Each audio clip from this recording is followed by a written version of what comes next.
ஜஹாங்கீர் நாமா நூல் வெளியீட்டு விழா டிசம்பர் 22. நுழைவு கட்டணம் ₹100. இன்றே முன்பதிவு செய்யுங்கள். பாரதி ராஜா வீட்டுக்கு மட்டும் வாய்ப்புக்காக 1 வருட காலம் நடையா நடந்திருக்காரு.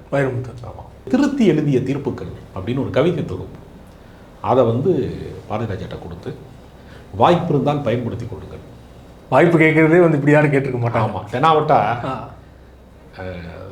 பாடலை நான் கவிதையை உலகத்தரத்துக்கு உயர்த்துகிற ஒரு பாடலாசிரியர், வாய்ப்பு இருந்தால் பயன்படுத்தி கொள்ளுங்கள் அப்படின்னு ஒரு கெத்தாக கொடுத்துருக்காங்க.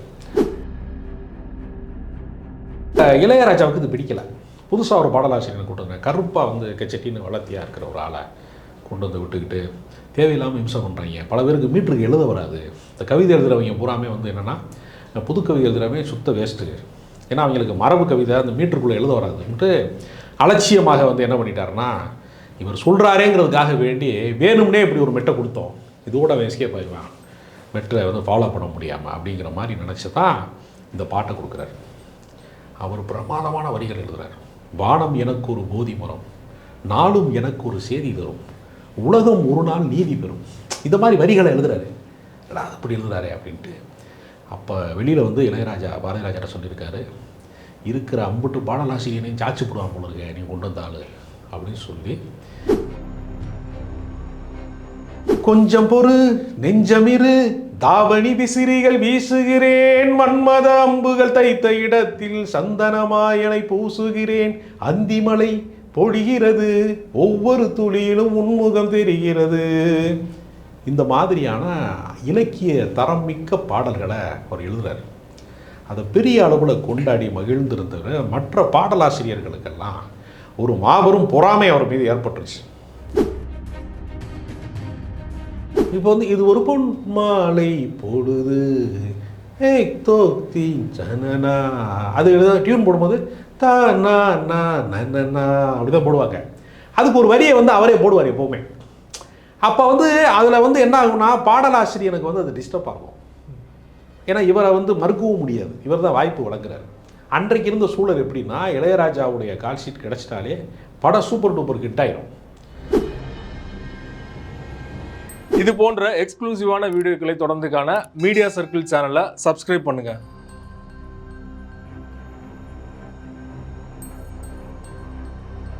மீடியா சர்க்கிள் நேயர்களுக்கு வணக்கம். இன்றைக்கு நம்மோடு நேர்காணலுக்காக கவிஞர் ராஜகம்பீரன் அவர்கள் நம்மோடு இருந்திருக்கிறார். அவரோடு பேசலாம். சார் வணக்கம். வணக்கம். இசைஞானி இளையராஜா, கவிப்பேரரசு வைரமுத்து இவங்க இணைந்து பணியாற்றியது பார்த்தீங்கன்னா சில ஆண்டுகள் தான். ஆனால் அந்த சில ஆண்டுகள்லேயே இன்றைக்கும் நம்ம கேட்கறதுக்கு இதமான பல பாடல்களை கொடுத்துருக்காங்க. கிட்டத்தட்ட 30 ஆண்டுகள் ஆயிடுச்சு. இந்த 30 ஆண்டுகள் அவங்க சேர்ந்து பயணிச்சிருந்தா இன்னும் நூற்றுக்கணக்கான பாடல்கள் நம்ம செவிக்கு இதமாக இருந்திருக்கும்.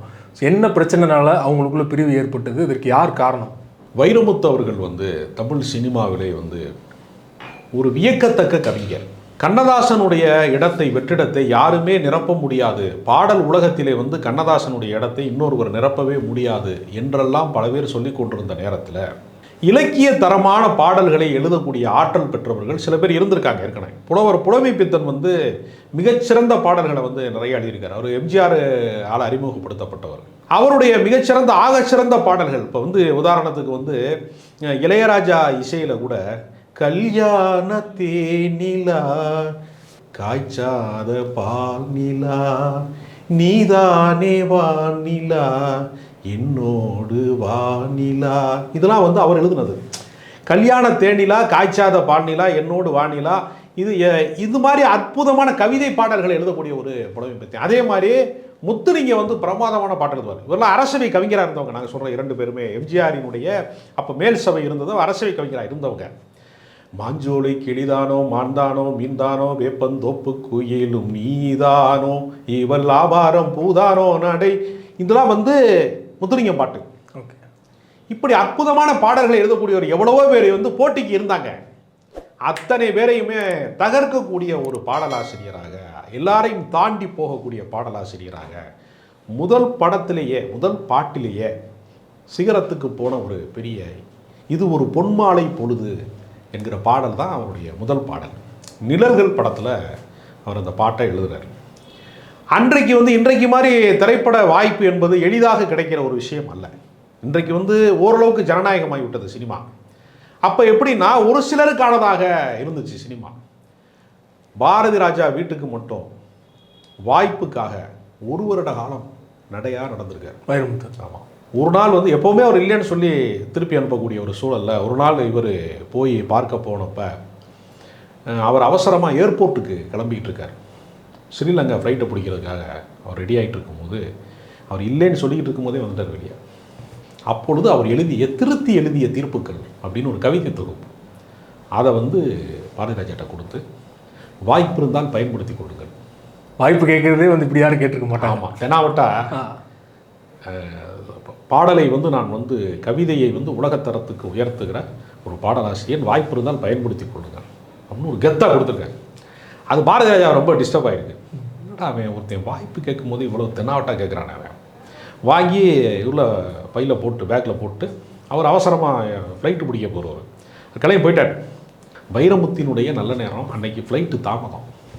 இப்போ மாதிரி செல்ஃபோன் வசதிகள் இதெல்லாம் நோண்டிலாம் பார்க்க முடியாத காலம். கரெக்டாக வந்து 1980 காலகட்டம். அப்போ அவர் என்ன செய்கிறாருன்னா விமான நிலையத்தில் காத்திருக்கிறார். அவர் வெயிட்டிங் ஹாலில் இருக்கார். அப்போ என்ன செய்யறதுன்னு தெரியாமல் அந்த புத்தகம் நான் நினைவுக்கு வருது, எடுத்து புரட்டுறாரு. புரட்டுனா தென் மாவட்டத்தினுடைய அந்த தென்மேற்கு சாரல் வீசுது வரிகளுக்குள்ள. எடா அப்படி எழுதுறா அப்படின்னு பார்க்கும்போது இவர் எந்த மாவட்டத்துக்காரரோ அதே மாவட்டத்துக்காரர் தான் வைரமுத்து. அப்போ சரின்ட்டு அவரை பாடல் எழுதுவதற்கு அழைப்பு கொடுத்துறாரு. அப்போ இளையராஜாவுக்கு இது பிடிக்கலை. புதுசாக ஒரு பாடலாசிரியனை கொண்டு வந்தேன். கருப்பாக வந்து கெச்சட்டின்னு வளர்த்தியாக இருக்கிற ஒரு ஆளை கொண்டு வந்து விட்டுக்கிட்டு தேவையில்லாமல் இம்சை பண்ணுறாங்க. பல பேருக்கு மீட்டருக்கு எழுத வராது. இந்த கவிதை எழுதுகிறவங்க பூராமே வந்து என்னென்னா புது கவிதை எழுதுகிறவே சுத்த வேஸ்ட்டு. ஏன்னா அவங்களுக்கு மரபு கவிதை அந்த மீட்டருக்குள்ளே எழுத வராதுன்ட்டு அலட்சியமாக வந்து என்ன பண்ணிட்டாருன்னா இவர் சொல்கிறாரேங்கிறதுக்காக வேண்டி வேணும்னே இப்படி ஒரு மெட்டை கொடுத்தோம், இதோட எஸ்கேப் ஆகிடுவான், மெட்டை வந்து ஃபாலோ பண்ண முடியாமல் அப்படிங்கிற மாதிரி நினச்சி தான் இந்த பாட்டை கொடுக்குறாரு. அவர் பிரமாதமான வரிகள் எழுதுகிறார். வானம் எனக்கு ஒரு போதி மரம், நாளும் எனக்கு ஒரு சேதி தரும், உலகம் ஒரு நாள் நீதி பெறும். இந்த மாதிரி வரிகளை எழுதுறாரு. அப்படி எழுதுறாரு அப்படின்ட்டு அப்போ வெளியில் வந்து இளையராஜா பாரதி ராஜாட்ட சொல்லியிருக்காரு, இருக்கிற அம்புட்டு பாடலாசிரியனையும் சாச்சு போடுவான் போல இருக்க நீ கொண்டு வந்த ஆள் அப்படின்னு சொல்லி இளையராஜா வைரமுத்து மேலே ஒரு பெரிய பேரன்பு கொண்டவராக மாறி அவர் வந்து இதில் வேலை செய்கிறார். நீதித்துறையில் வந்து மொழிபெயர்ப்பு துறையில் வேலை செய்கிறாரு. அவருக்கு மிகப்பெரிய அளவில் சப்போர்ட் பண்ணுறாரு. அது அவர் சப்போர்ட் பண்ணுறதுக்கு இணையாக ரொம்ப மகத்தான பாடல்கள். கமலஹாசனுக்கு முதல் முறை அவர் பாட்டு எழுதுறாரு. அந்திமலை பொழிகிறது ஒவ்வொரு துணியிலும் உண்முகம் தெரிகிறது. அதில் பார்த்தீங்கன்னா சங்க இலக்கியத்தில் இருக்கக்கூடிய சாராம்சங்கள் இருக்குல்ல, அதாவது அதாவது எப்படின்னா தலைவனை காதலனை ரொம்ப நாள் பிரிஞ்சிருக்கிற காதலி, ரொம்ப நாள் பிரிஞ்சிருக்கிற காதலி எப்போ தான் வருவான் அப்படின்னு காத்திருக்கும் போது, அப்போல்லாம் ஃபோன் கிடையாது இல்லையா, தகவல் தொழில்நுட்பம் கிடையாது, போக்குவரத்து சாதனங்கள் இல்லாத காலத்தில், சங்க இலக்கிய காலத்தில் காத்திருக்கிறான். பிரிவுனால அவளுடைய உடல் வந்து அப்படி வெப்பமேறி கிடக்கு, காதல் வெப்பமேறி கிடக்கு உடம்புலாம். அப்போ குளிர்ச்சியான சந்தனத்தை அரைத்து அவள் உடம்புல பூசி அவளுக்கு வந்து குளிர்ச்சி ஏற்படுத்துகிறான். அந்த வெப்பமான உடலில் குளிர்ந்த சந்தனத்தை அவளுடைய அப்படி உடம்புல அப்படி பூசுகிற போது காதல் பிரிவு துயரத்தில் இருக்கிற அந்த தோழி சொல்கிறா, என் மீது ஏன் நெருப்பை அள்ளி பூசுகிறீர்கள்னா. இந்த கவிதையை கொண்டு வந்து அதனுடைய சாரத்தை கொண்டு வந்து இந்த அந்திமலை பொழிகிறது பாட்டுக்குள்ளே வைரமுத்து சரணத்தில் வச்சுருப்பார். ரொம்ப ஒரு அபாரமான சரணத்தை வந்து அதுக்குள்ளே பயன்படுத்தியிருப்பார். கொஞ்சம் பொறு நெஞ்சமிரு தாவணி விசிறிகள் வீசுகிறேன், மன்மத அம்புகள் தைத்த இடத்தில் சந்தனமாயனை பூசுகிறேன், அந்திமலை பொழிகிறது ஒவ்வொரு துளியிலும் உன்முகம் தெரிகிறது. இந்த மாதிரியான இலக்கிய தரம் மிக்க பாடல்களை அவர் எழுதுகிறார். அதை பெரிய அளவில் கொண்டாடி மகிழ்ந்திருந்தவர் மற்ற பாடலாசிரியர்களுக்கெல்லாம் ஒரு மாபெரும் பொறாமை அவர் மீது ஏற்பட்டுருச்சு. ஏண்டா எல்லாத்துக்குமே வைரமுத்தானா, இப்போ நாங்கள்லாம் எதுக்கு அப்படின்னு அவர் கூட பிறந்த கங்கையமரனுக்கே கூட காண்டாயிடுச்சு. ஏன்னா எப்பொழுதுமே அவர் டியூன் போட்டவுடனே முதல் அந்த பாடலுக்கான அந்த பல்லவியை உடனே எழுதக்கூடிய இடத்துல நெருங்கிய தம்பிங்கிறதுனால உறவுங்கிறது உரிமையில் கங்கையமரன் தான் வந்து ரொம்ப அற்புதமான டியூனாக இருக்கும். இந்த பாட்டு யாரா எழுதுனது அப்படின்னு நீங்கள் போய் தேடி பார்த்தீங்கன்னா கங்கையமரன் எழுதியிருப்பார். நிறைய பாடல்கள் அந்த மாதிரி அவர் எழுதியிருப்பார். அந்த நெருக்கத்தைலாம் இவர் கவிதையால் தகர்க்கிறார், மிகச்சிறந்த வரிகளால் அவர் தகர்க்கிறார். இப்படி போய்கிட்டு இருக்கு. ஒரு தேசிய விருது பெற்ற பாடலாசிரியராக அவர் வர்றாரு. அந்த உயரத்துக்கு அவர் வருகிற போது ஒரு இளையராஜா என்ன செய்வார்னா தன்னிடத்திலே முதல் முறையாக வாய்ப்பு பெற வருகிற போது என்ன பணிவு காட்டுறாங்களோ, எப்படி நடந்துக்கிறாங்களோ, அதே தன்மையில் அவர்கிட்ட வந்து வளர்ந்த பின்பு இருக்கிறாங்களா அப்படின்னு அவர் செக் பண்ணுவார் மனசுக்குள்ளே. வெளியே சொல்ல மாட்டார். அவர்கிட்ட யாராவது கொஞ்சம் வந்து தெனாவட்டா நடந்தது மாதிரி தெரிஞ்சிருச்சுனாலே அவரை கட் பண்ணி விட்டுருவார், ஸ்டூடியோக்குள்ளே விட மாட்டார். இவருக்கு வந்து என்னென்னா நிறைய, அதாவது இளையராஜாட்ட இருக்கக்கூடிய மாபெரும் சிக்கல் என்னென்னா, முதல் வரிய பல்லவி அவரே எழுதுவார். சேஞ்ச் பண்ணுவாரா? தேவையான சேஞ்ச் பண்ணுவாரா? இல்லை தேவையெல்லாம் கிடையாது. அவர் பாடும்போது ஏதாவது அந்த தத்தகாரம்னு சொல்லுவாங்க. ஓகே, தந்தனா தந்தனா தந்தனா அப்படின்னு சொல்லும்போது அது வெறுமனே தந்தனா தந்தனா சொன்னால் நல்லா இருக்காதுல்ல, அதுக்கு ஒன்று சொல்லுவாங்க. அந்த தத்தகாரம் இப்போ வந்து இது ஒரு பொன் மாலை போடுது ஏய் தோக்தி ஜனனா, அது டியூன் போடும்போது தானா நன்னா அப்படி தான் போடுவாங்க. அதுக்கு ஒரு வரியை வந்து அவரே போடுவார் எப்போவுமே. அப்போ வந்து அதில் வந்து என்ன ஆகும்னா, பாடலாசிரியனுக்கு வந்து அது டிஸ்டர்ப் ஆகும். ஏன்னா இவரை வந்து மறுக்கவும் முடியாது, இவர் தான் வாய்ப்பு வழங்குறாரு. அன்றைக்கு இருந்த சூழல் எப்படின்னா, இளையராஜாவுடைய கால்ஷீட் கிடச்சிட்டாலே படம் சூப்பர் டூப்பர் ஹிட் ஆயிரும். தகுதியே இல்லாத, சினிமாவில் பெரிய திறமையே இல்லாத ஹீரோக்களில் 2 பேர் பயங்கர சூப்பர் ஹிட்டான ஹீரோக்கள் 2 பேர் இருக்காங்க. ஒருத்தர் மோகன், ஒருத்தர் ராமராஜன். 2 பேருக்குமே குறைந்தபட்ச திறமை, அவங்கள நான் கொச்சப்படுத்தவர் போல குறைந்தபட்ச திறமை. ஆனால் அபாரமான வெற்றி பெற்றதுக்கு காரணம், பயணங்கள் முடிவதில்லை மாதிரி படங்கள்லாம் பெரிய சில்வர் ஜூப்ளி படங்களாக மாறினதுக்கு காரணம் இளையராஜாவுடைய டியூன் தான். பேரே மைக் மோகன் தானே? பேரே மைக் மோகன் தான். அப்போ பாடல்களால் அடையாளம் பெற்றவராகத்தான் அவர் இருந்தார். அது மாதிரி தான் ராமராஜனும் உங்களுக்கு வந்து எல்லாத்துக்குமே பாட்டு தான். ராமராஜனாலே செண்பகமே பாட்டு தான். ஆமாம், பால் கறக்கிறதுக்கான பாட்டு தான்.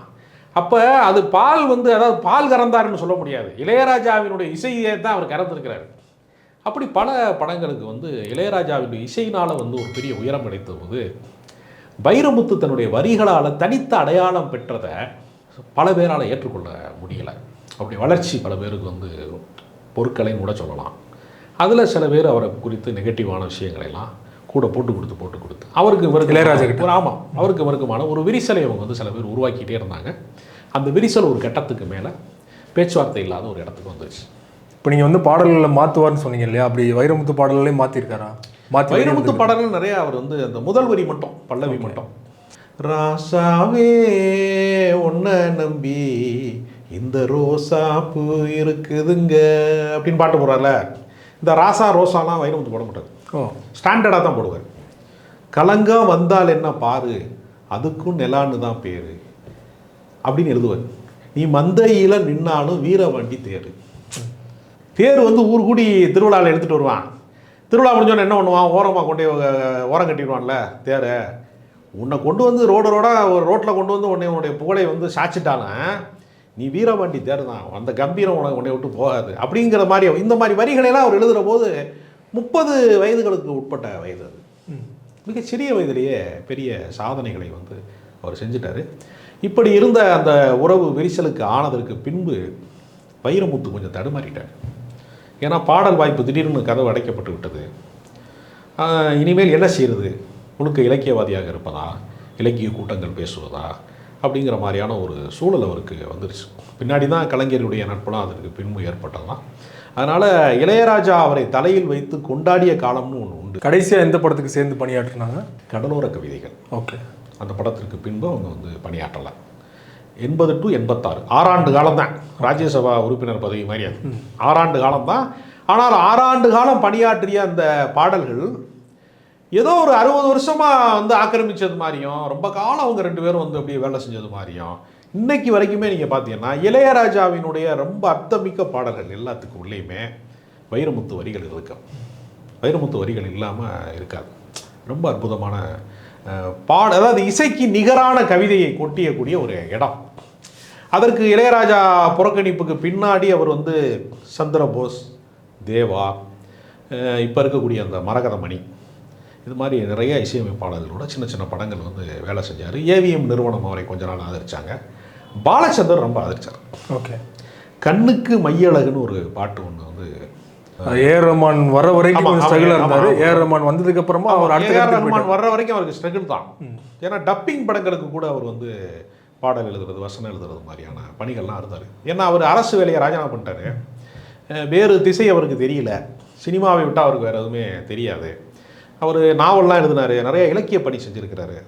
அவர் எழுதின கள்ளிக்காட்டு இதிகாசம்ங்கிற அந்த நாவல் வந்து அவருடைய வாழ்க்கையை ஒரு விசித்திரமானது. அவருடைய வாழ்க்கை வரலாறு தான் அந்த கள்ளிக்காட்டு இதிகாசமே.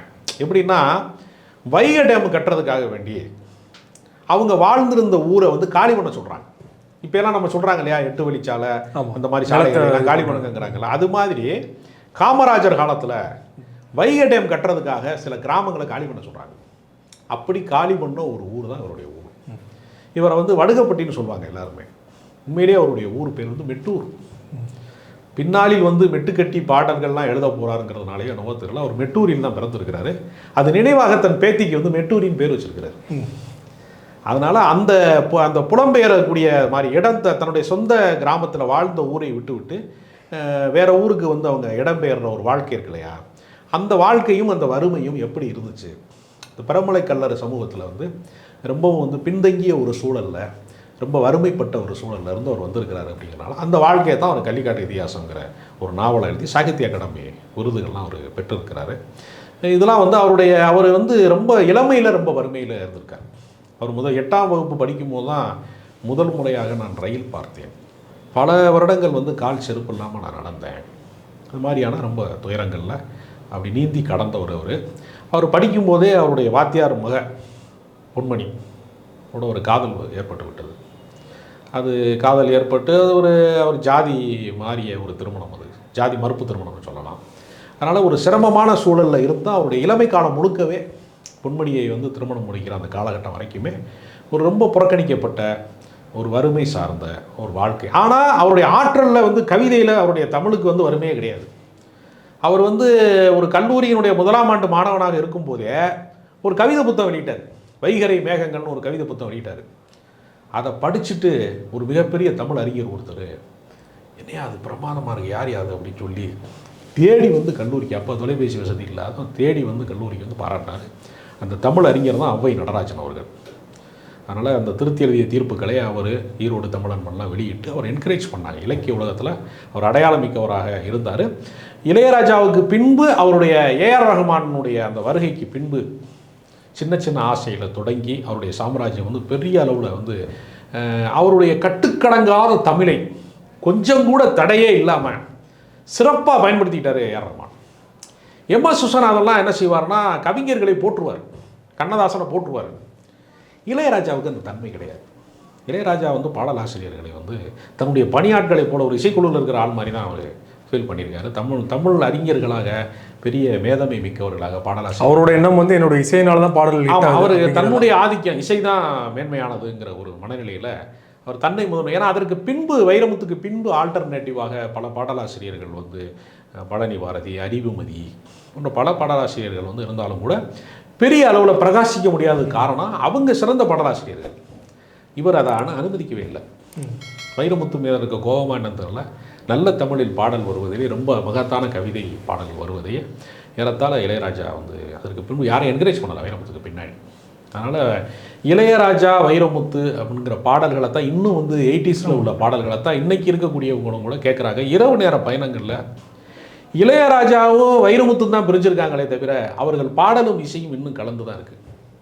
அதனால் தனி மனிதர்களாக, அதாவது ஒரு படைப்பாளியை விட அவனுடைய படைப்பு தான் சிறந்ததுன்னு சொல்லுவாங்க. அவனுடைய ஆர்ட்டு தான் ரொம்ப மகத்தானது. இப்போ நமக்கு வந்து இப்போ உயிரோட வந்து சிவாஜி கணேசன் இல்லை, கண்ணதாசன் இல்லை, எம்ஜிஆர் இல்லை, அவங்க படைப்பு இருக்கு இல்லையா, அந்த படைப்பில் அவர் வந்து ஒரு தனித்த தன்மையை வந்து நிரூபித்தவர்.